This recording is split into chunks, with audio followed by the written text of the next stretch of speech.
নমস্কাৰ প্ৰিয় দৰ্শক, মোৰ চেনেলটোলৈ স্বাগতম জনাইছোঁ।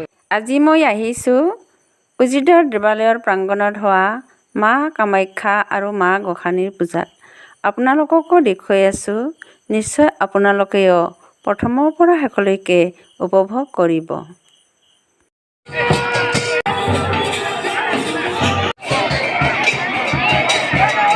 ইতিমধ্যে মই পূজাথলী পালোহি। উত্তৰে থকাডাল হৈছে মা গোসানীৰ প্ৰতীক আৰু দক্ষিণে থকাডাল হৈছে মা কামাখ্যাৰ প্ৰতীক।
Oh,